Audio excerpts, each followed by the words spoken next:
orado para que el Señor nos hable por medio de su palabra en esta mañana. Y el Señor había puesto en mí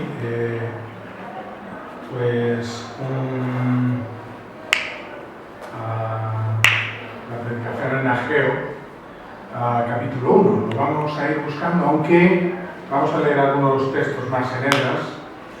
Y vale, ahí tenemos. Quizá sería bueno cerrar las ventanas, los que estáis ahí cerquita de las ventanas, porque como tenemos el aire, y así evitamos el ruido, ya hemos ventilado un poquito. Y podemos poner las cortinas para que no os dé tanto sol. Y así el aire acondicionado también se siente un poco más. Pues perfecto.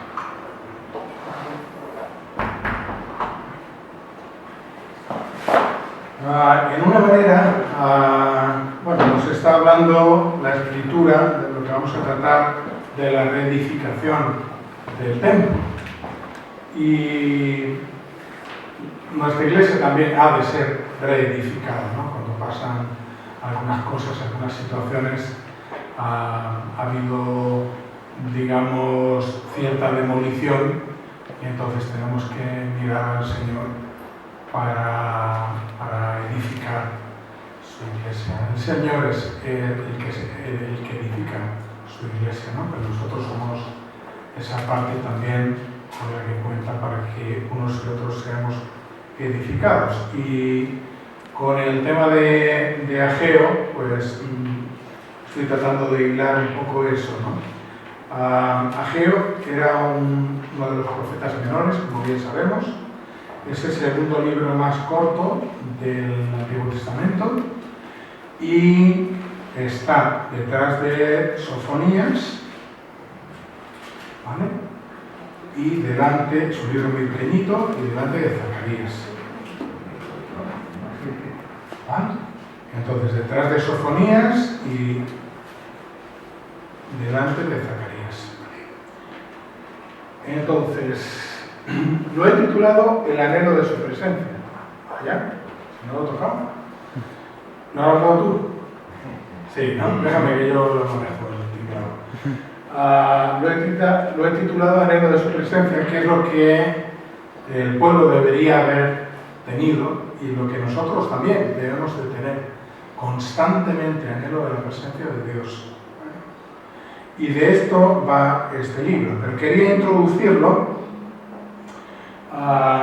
diciendo lo siguiente, que Dios había advertido constantemente al pueblo de Israel, después de sacarle de la esclavitud de Egipto durante tantos años, liberarle de aquella situación, que si volvían a romper el pacto que habían hecho con él permitiría que otras naciones les invadieran y que sufrieran y que les llevaran a su condición anterior, que era una condición de esclavitud. Y a pesar de las constantes advertencias, Israel y Judá desobedecieron a Dios, haciendo caso omiso a estas y adorando a dioses extraños, y además cometiendo prácticas y ritos abominables delante de él.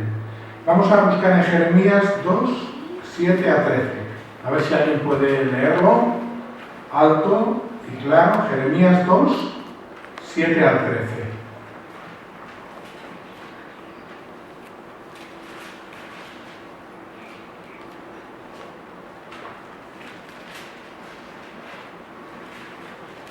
A ver, el primero que lo encuentre. Y los introduce en tierra de abundancia para que comieseis su fruto y su bien.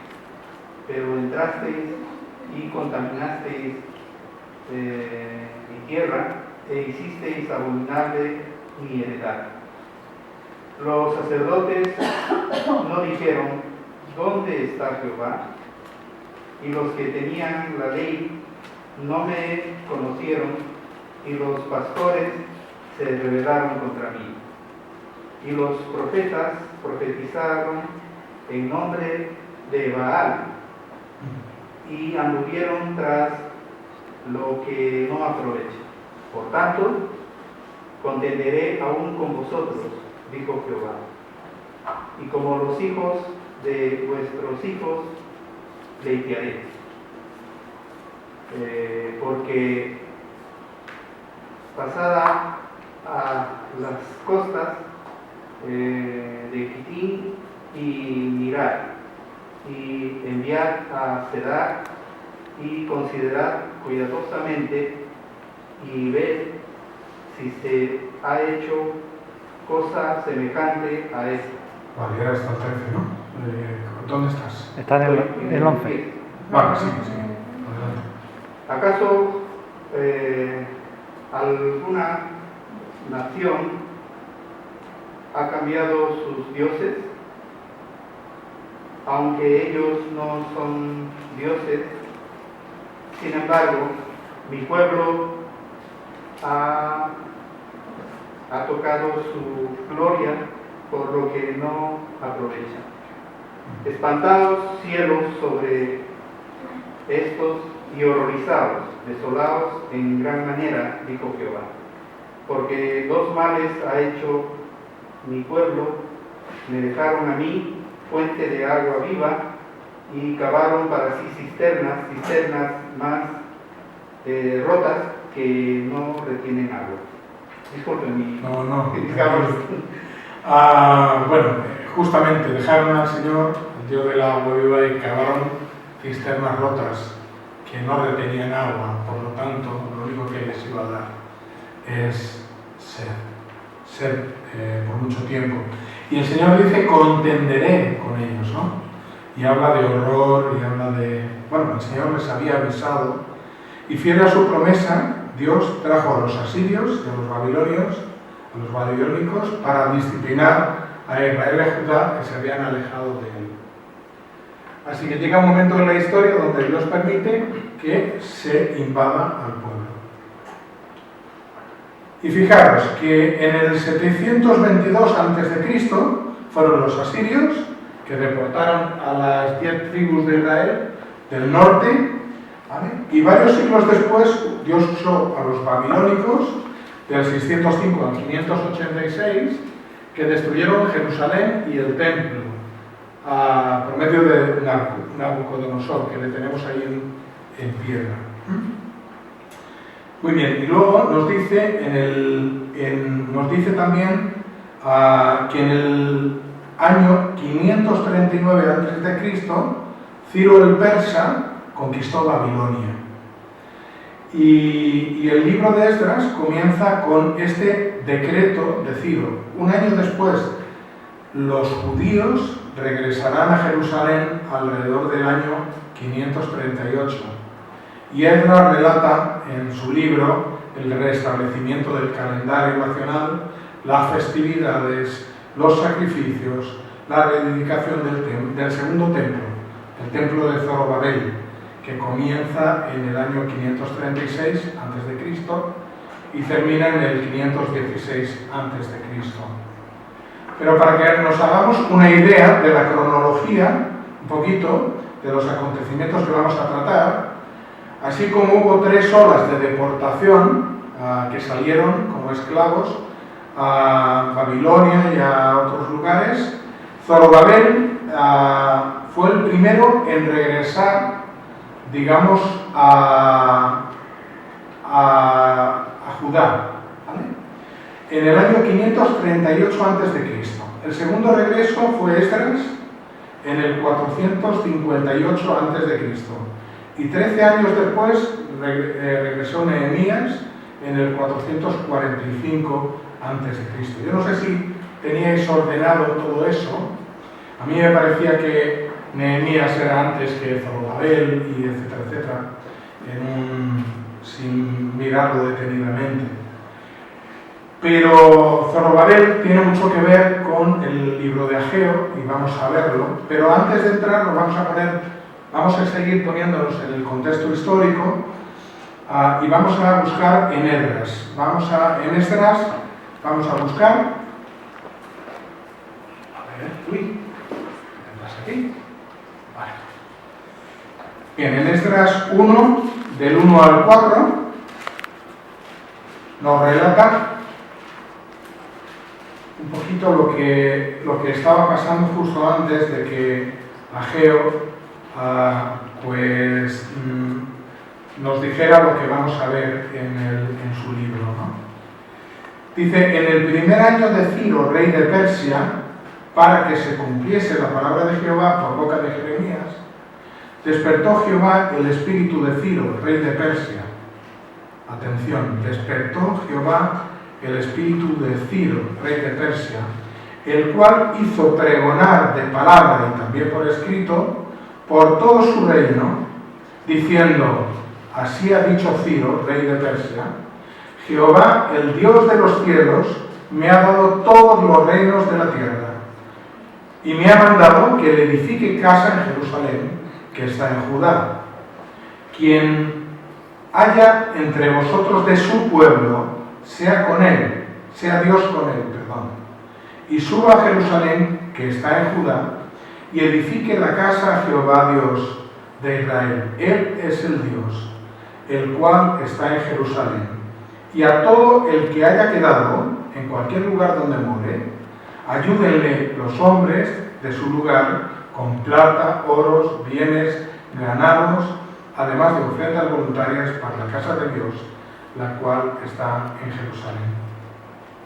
¿Y qué había dicho Dios por boca de Jeremías años atrás? Pues exactamente esto. Jeremías 25:11. Toda esta tierra será puesta en ruinas y en espanto, y servirán estas naciones al rey de Babilonia 70 años. Y cuando sean cumplidos los 70 años, castigaré al rey de Babilonia y a aquella nación por su maldad, ha dicho Jehová, y a la tierra de los caldeos, y la convertiré en desiertos para siempre. Habían pasado esos 70 años, y para que se cumpliese la palabra del Señor, Dios soberano de la tierra, justo a los 70 años, el que tiene control de todo lo que pasa, despierta el Señor el espíritu de Ciro. En aquellos momentos era el rey más poderoso de la tierra, lo cual Ciro atribuye a Dios mismo. Recordad que pone, Jehová Dios de los cielos me ha dado todos los reinos de la tierra, y le mandó que edificara casa en Jerusalén.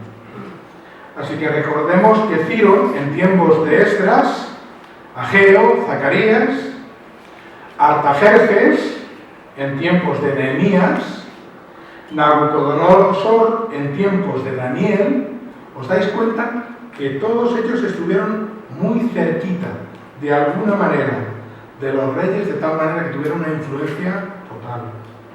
Tanto Daniel con Nabucodonosor, Artajerjes, Nehemías. Y Ciro, pues movido por el Señor, pues mandó que el pueblo saliera y les dotó de todas las cosas que necesitaban. Recordamos que estos reyes eran paganos, es decir, que seguían a otros dioses. Lo podemos leer en la Escritura. Algunas veces para disciplinar a su pueblo, saqueándolo, y otras para dejarles ir y proveer, como en el caso de Ciro de Persia, todo lo que era necesario. Aún más, devolviendo todos los tesoros y los instrumentos que Nabucodonosor había expoliado del templo y que estaban a recaudo de Ciro, pues también los devolvió para la casa del Señor. Y yo, siendo espectador, digamos, en el siglo XXI, nosotros siendo espectadores en el siglo XXI y viendo la mano del Señor, cómo ha actuado en la historia, aunque a veces parece que Dios no tiene control de nada, pero sabemos que Él tiene todo el control. Cuando veo a los gobernantes hacer lo que quieren, lo que les da la gana, Dios está permitiendo hasta cierto punto que hagan sus voluntades, hasta que éstas sean sometidas a Dios cuando Él quiera, cuando Él lo desee, cuando Él intervenga. Y además Dios usa a otras naciones, además para disciplinar, ¿sabes? Las naciones que usa para disciplinar al pueblo de Dios, de Israel, en ese momento, también pagan por el mal que han hecho por su propia voluntad al pueblo de Dios. Dice: convertiré en desiertos para siempre. Aquellos que se meten con el pueblo de Dios, aquellos que se meten con su iglesia, pagarán las consecuencias de su pecado. Y Ageo es el primer profeta, después de aquellos 70 años de cautiverio, 70 años de silencio de parte de Dios. En el capítulo 2 de Esdras se nos narran las genealogías. Es súper interesante cómo es tan específico quiénes salieron, qué familias y todo lo demás, ¿vale? 50.000 regresaron de Babilonia con Zorobabel, quien era el líder. Y cuando los exiliados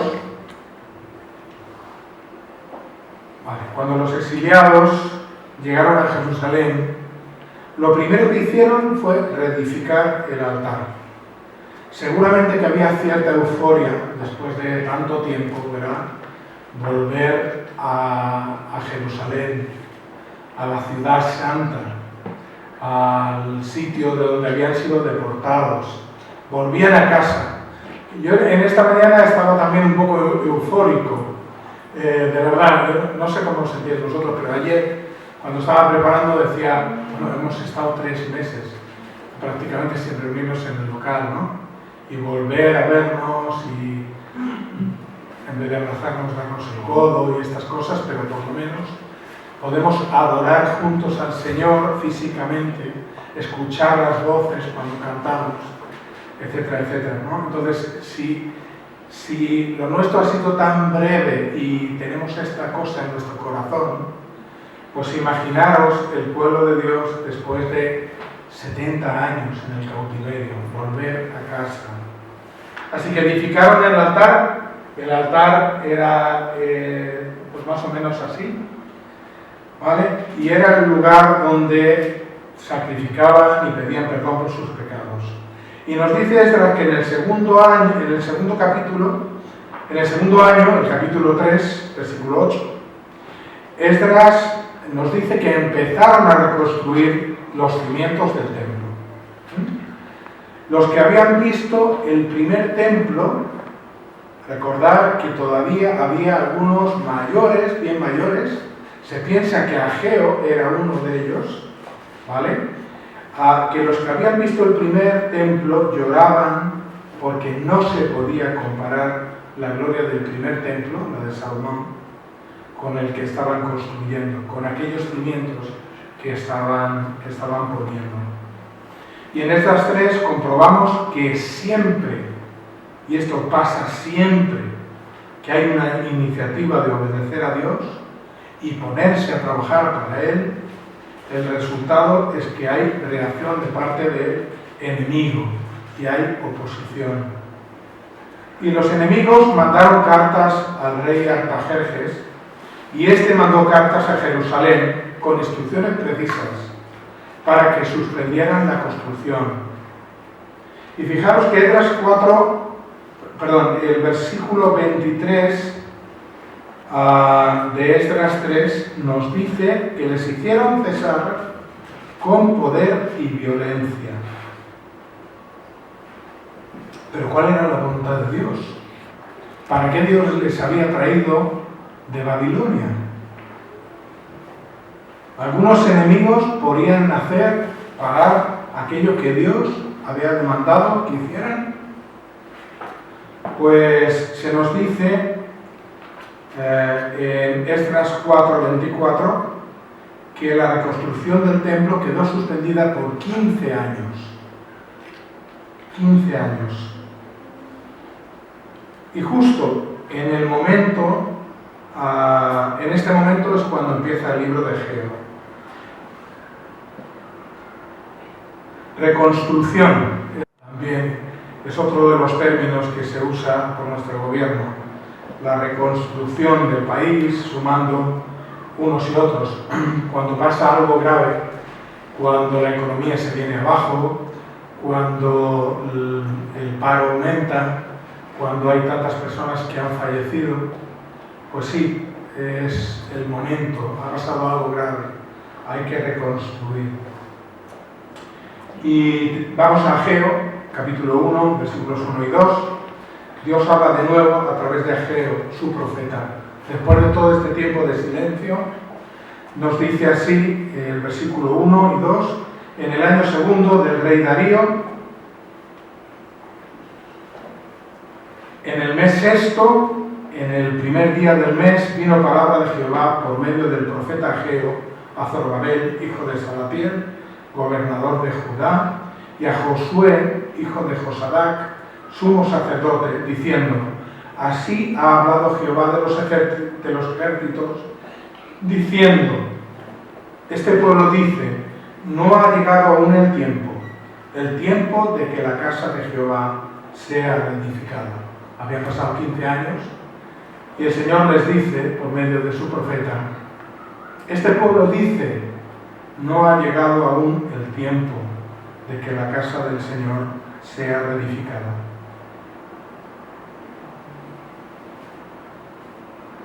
Es interesante que Dios se refiera a su pueblo como este pueblo y no mi pueblo.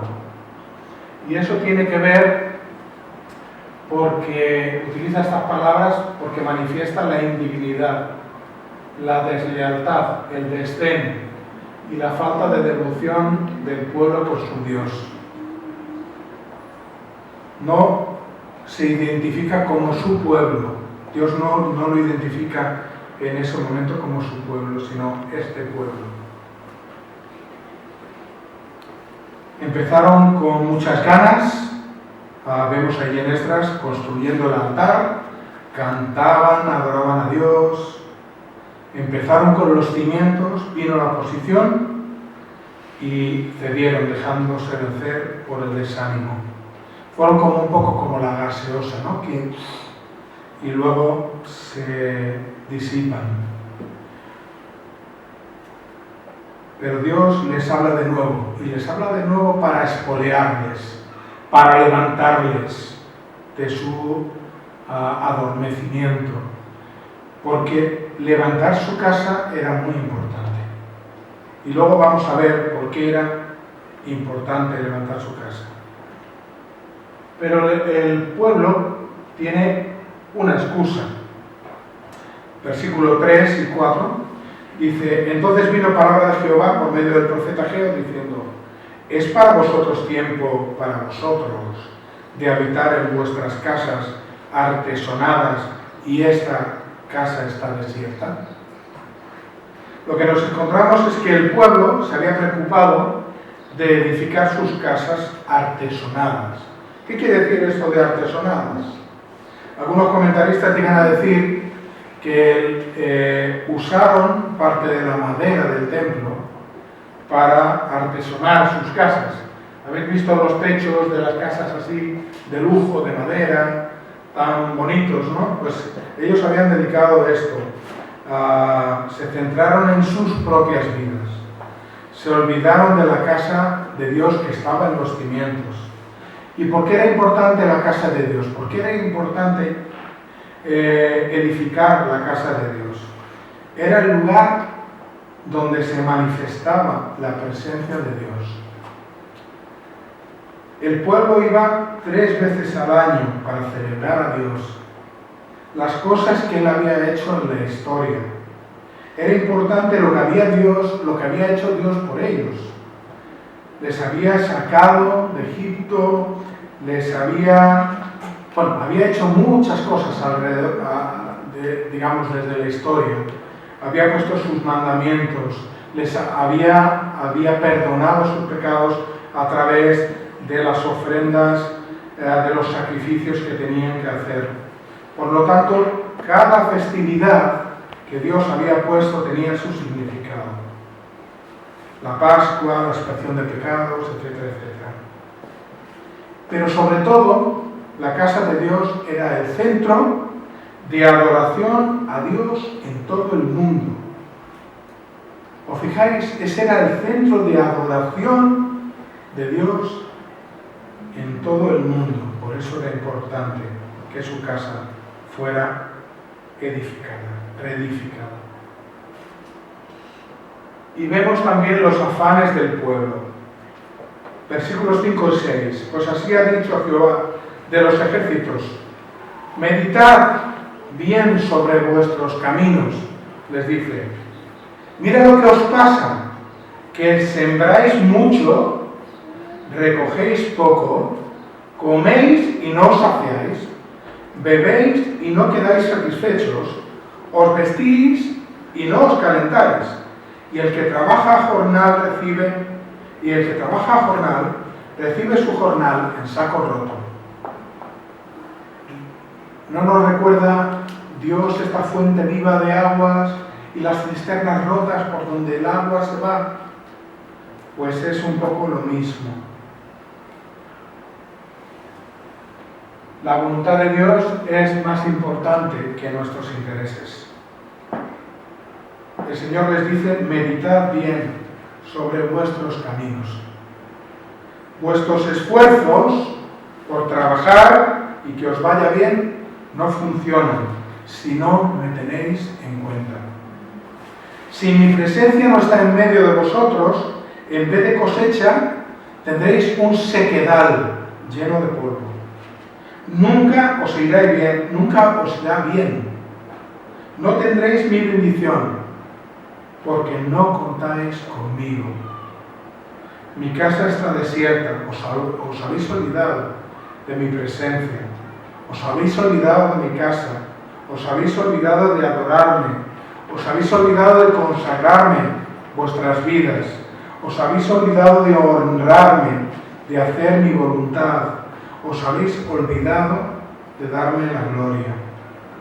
Ya no era Dios el primero para el pueblo. Pero la voluntad de Dios es más importante que nuestros intereses. Fijaros, la voluntad de Dios era que el pueblo le conociera, que tuviera una relación íntima con Él. Eso era muy importante, por eso era importante que la casa de Dios se reedificara. Por eso era muy importante esa presencia del Señor con ellos. Pero también había otro motivo. ¿Cuál era también la voluntad de Dios? Isaías 43, 10 hasta el versículo 12. Isaías 43, 10 hasta el versículo 12. A ver si alguien que tenga buena vista lo puede leer desde ahí. He hecho énfasis en lo que quiero resaltar un poquito, pero a ver si alguien lo puede leer. Venga. No seáis tímidos. Ana, dale. Vosotros sois mis testigos, dice Jehová, y mi siervo que yo escogí, para que conozcáis y creáis, y entendáis que yo mismo soy. Antes de mí no fue formado Dios, ni lo será después de mí. Yo Jehová, y fuera de mí no hay quien salve. Yo anuncié y salvé e hice oír, y no hubo entre vosotros Dios ajeno. Vosotros pues sois mis testigos, dice Jehová, que yo soy Dios. Vosotros sois mis testigos, lo dice 2 veces en esos versículos. Por eso también era importante que se reedificara la casa de Dios, que el pueblo regresara a su tierra, que fueran un instrumento de Dios para ser testigos en medio de este mundo. Fijaros, era muy importante que se restableciese una vez más el testimonio en todo el mundo del único Dios verdadero, que el mundo conociera a Dios. Ellos fueron escogidos para ser sus testigos. Solo en Él hay salvación, porque solamente en Él, hay perdón de pecados. No hay otro Dios verdadero, como nos dice este texto. Y además fueron escogidos porque Dios usó a Israel para darnos el mayor regalo que podía tener la humanidad, y era su Hijo Jesucristo. Y fueron escogidos también para traer su palabra, para darnos su palabra.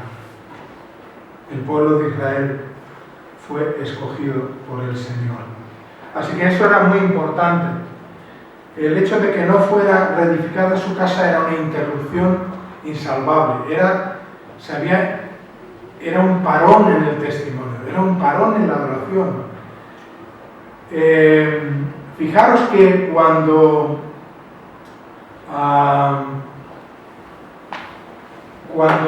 es, dejadme ver, pero uno de los reyes,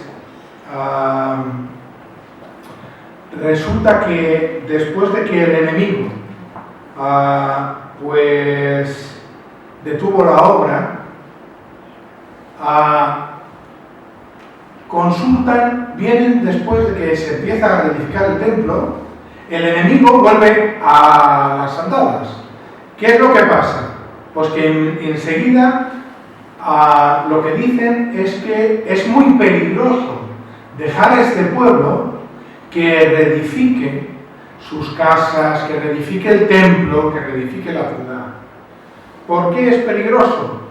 Porque fueron muy poderosos, porque tienen un Dios poderoso.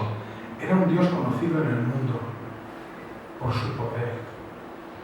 La fama de Israel era conocida en el mundo sobre el Dios que tenía. Por eso era tan importante que su casa fuera reedificada. Y todo eso para darle gloria a Dios, nos dice también la palabra. Cuando Dios es glorificado, pues se cumple lo que el pueblo de Dios ha de hacer en primer lugar, dar gloria a Dios. Pero fijaros, cuando glorificamos a Dios,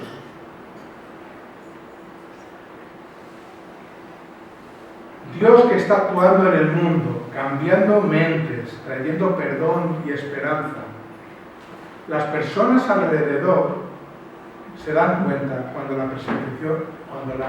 presencia de Dios está en medio de su pueblo. ¿Entendéis este concepto? La gente en la calle, a lo mejor no os dais cuenta, pero si vivimos consecuentemente, si el pueblo de Dios vive consecuentemente conforme a la palabra de Dios, las personas alrededor se dan cuenta de que estas personas tienen algo especial, porque la presencia de Dios está en medio de nosotros. El reino de Dios, su causa, su nombre, debe ser lo primero para su pueblo, para su iglesia, lo primero. Recordamos estas palabras de Mateo 6:33, tan conocidas, pero que es una verdad poderosa. Buscad primeramente el reino de Dios y su justicia, y todas las demás cosas os serán añadidas. Él debe tener toda la preeminencia. En mi amor, en las cosas materiales que tengo, que Dios me ha dado, en mi vida espiritual, es decir, que Él sea nuestro pensamiento, que buscamos en la palabra, que estemos en relación con Él, porque Él merece en primer lugar, en todo, absolutamente en todo, porque de su misericordia dependemos. ¿No dependemos de su misericordia? Aún todo lo que tenemos, mira, así puede desaparecer. Si Él quiere.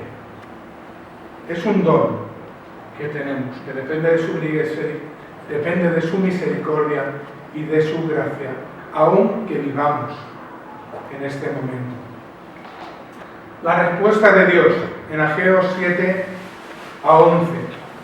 Así ha dicho Jehová de los ejércitos: otra vez, meditad sobre vuestros caminos, subid al monte, traed madera, reedificad la casa, y pondré en ella mi voluntad, y seré glorificado, ha dicho Jehová.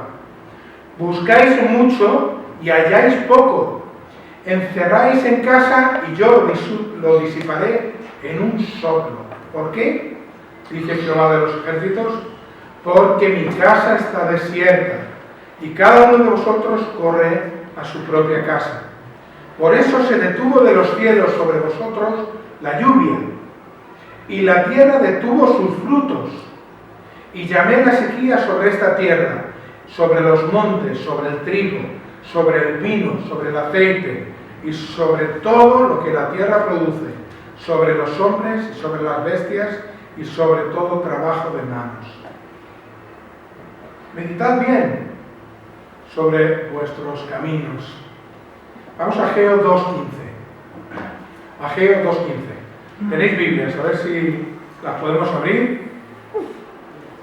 Dice también en Ageo 2.15, ahora pues, muy cerquita de este texto que hemos leído en el capítulo 1, ahora pues meditad en vuestro corazón desde este día en adelante, antes de que pongan piedra sobre piedra en el templo de Jehová. Y también dice en el versículo 18 del capítulo 2, dice, meditad pues en vuestro corazón desde este día en adelante, desde el día 24 del 9º mes, desde el día que se echó el cimiento del templo de Jehová, meditad pues en vuestro corazón.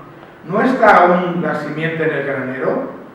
Ni la vid, ni la higuera, ni el granado, ni el árbol de olivo ha florecido todavía. Mas desde este día os bendeciré. ¿Qué cambio? Un cambio radical. Poner al Señor en primer lugar. Meditad bien en vuestros caminos. Meditad en vuestro corazón. Meditad, le dice al pueblo. A nosotros también nos llama a meditar hoy en nuestras prioridades.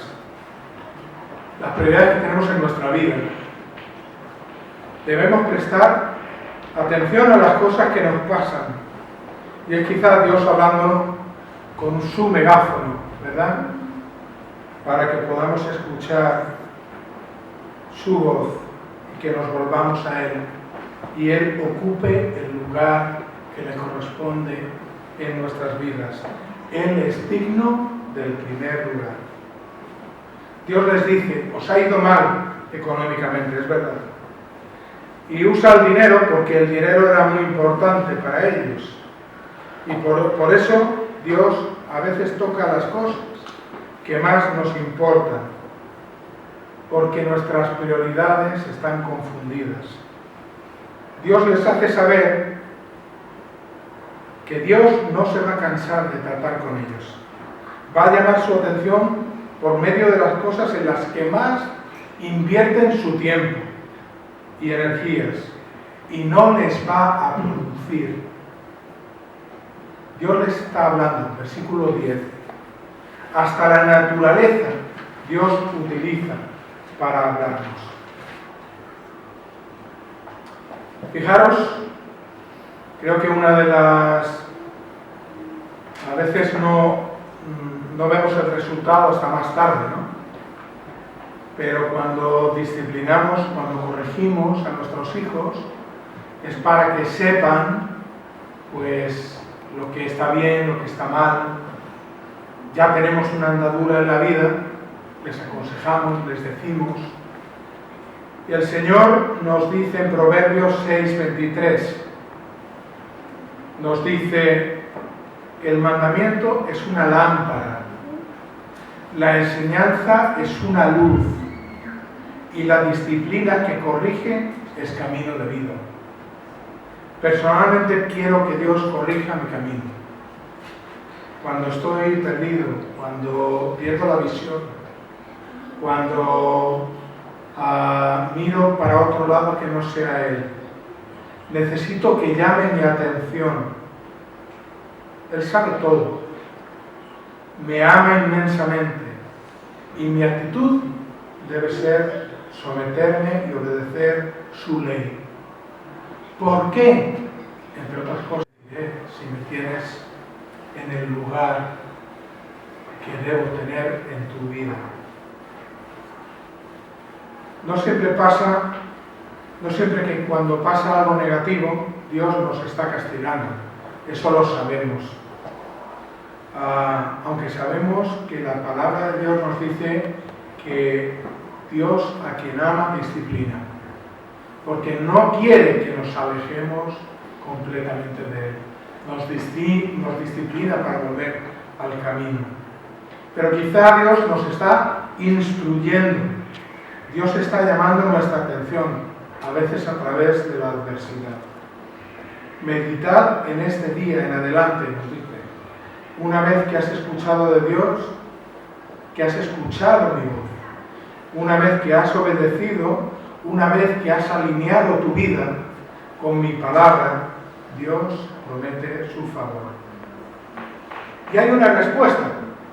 No siempre las respuestas del pueblo de Israel o de Judá fueron positivas, para nada. Tenemos más reyes malos, como vimos en la serie de predicaciones hace unos años. Tenemos más reyes malos que buenos en Israel y Judá, ¿vale?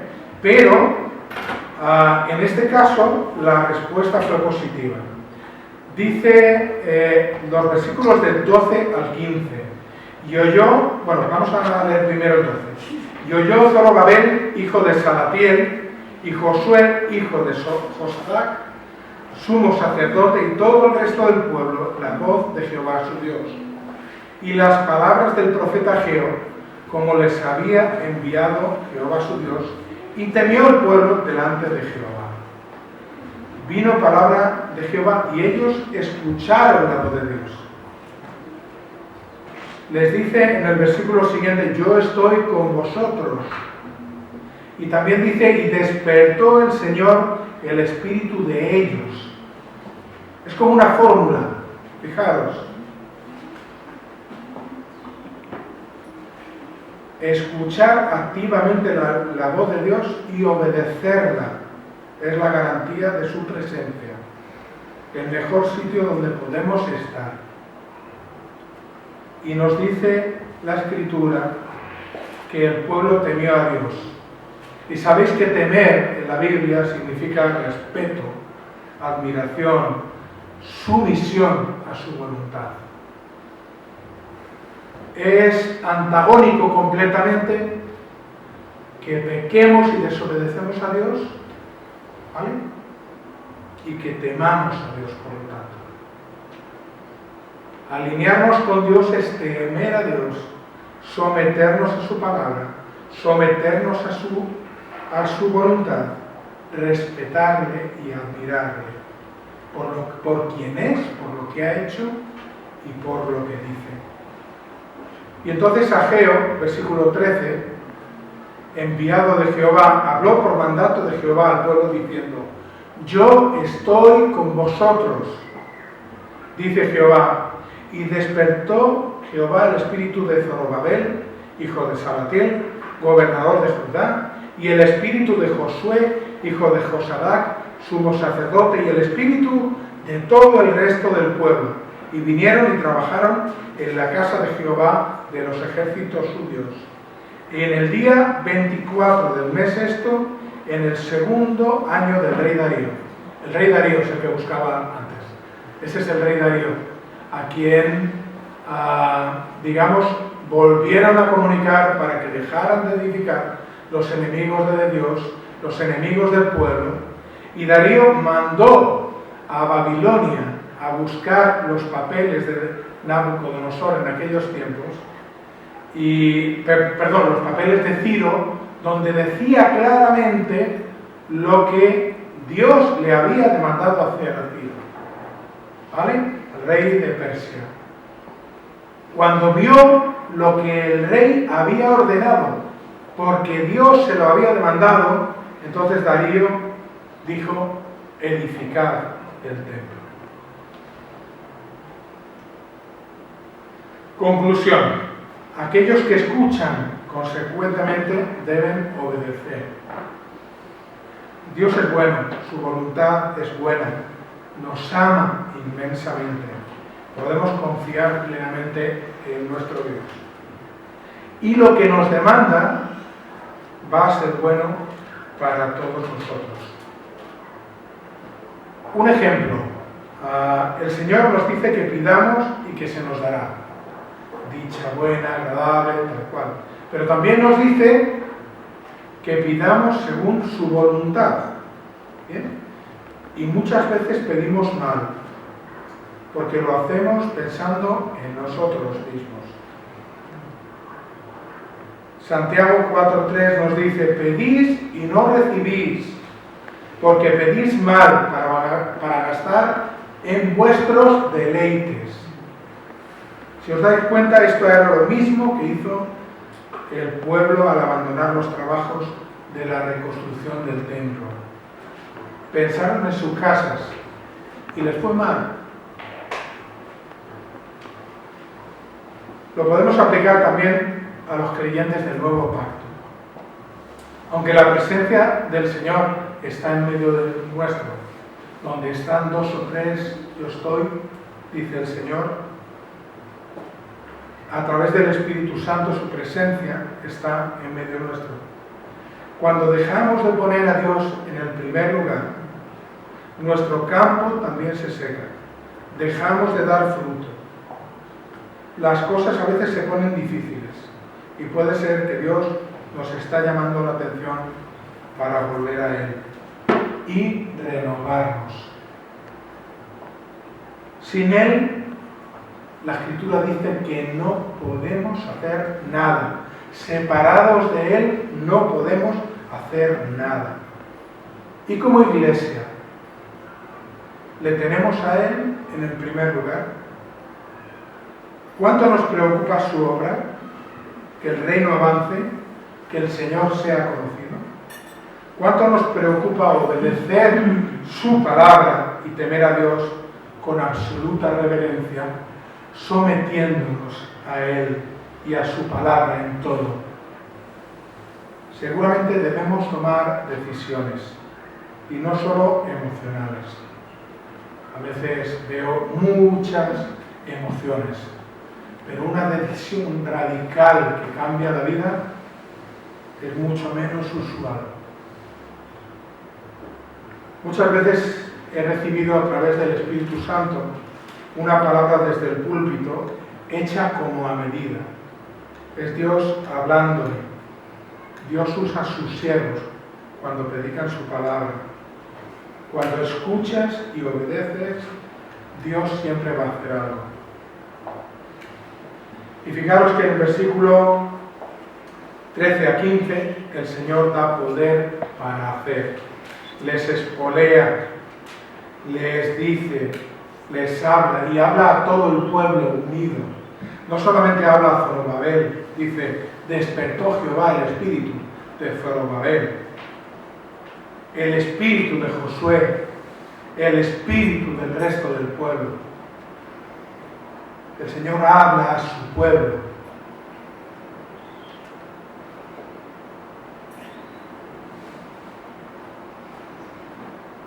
Si prestas oído, Dios te va a hablar. Y si es genuino, va a ser un cambio radical. Pensaba en los cientos de predicaciones que hemos hecho en la iglesia. Si a la semana siguiente preguntáramos de qué se ha predicado la semana pasada, el domingo pasado, no sé cuántos nos acordaríamos de lo que el Señor nos ha dicho, ¿verdad?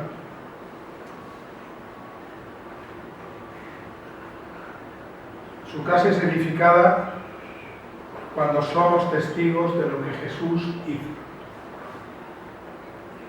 Todo lo que hagamos como iglesia debe ir para cumplir esa meta. Él también usa su iglesia. Fuimos escogidos por Él para ser sus testigos, porque solo en Él hay salvación. Igual que Israel, porque en Dios hay perdón, porque el Salvador del mundo, su Hijo Jesucristo, ha venido y tenemos que proclamar lo que Él hizo, porque Dios usa su iglesia para llevar su palabra y porque debemos darle gloria a Dios. podemos examinarnos después de todo esto que hemos visto en la palabra del Señor. ¿Para cuántos de nosotros Dios es primero? En nuestro tiempo, cosas prácticas, no espiritualidad, ¿sabes? En nuestro tiempo, en nuestro amor, en nuestro dinero, en nuestros pensamientos, en nuestra carga por las personas perdidas. ¿Será esta predicación un antes y un después para alguno de nosotros? Algunas cosas pueden cambiar. Personas pueden pasar por aquí o no, pero esta iglesia debe tener en primer lugar al Señor para darle gloria, para ser sus testigos, para dar testimonio de lo que Dios ha hecho. Pues vamos a orar al Señor y dar gracias por su palabra. Señor, confesamos que somos faltos,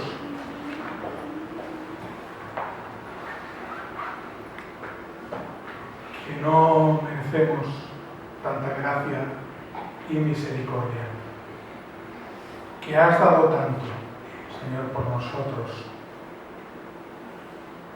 y que muchas veces no tenemos nuestro orden de prioridades bien establecido. Tú primero, todo lo que hagamos conforme a tu palabra. Cuando estamos indecisos en qué camino tomar, preguntarte a ti. Gracias, Señor, porque has prometido que si nos alineamos contigo, que si alineamos nuestras vidas, nuestro espíritu contigo, nos irá bien. Tú quieres bendecirnos, Señor, por tanto amor que nos tienes, que has dado a tu propio Hijo, a tu único Hijo, para morir en una cruz, como esta mañana hemos festejado y recordado. Señor, remueve nuestro espíritu como antaño. Despiértanos, despierta tu iglesia, para que podamos alcanzar a otras personas con tu palabra. Nos has dado el privilegio de decir a la gente de la calle que no tiene esperanza lo que tú has hecho a través de Jesús. Su sangre vertida, su cuerpo maltratado. Aunque es duro, aunque es una pasión, pero es la muestra de amor más grande que ha habido en esta tierra. Ayúdanos, Señor, a ser dignos de ti, y lo rogamos en el nombre de Jesús. Amén. Amén.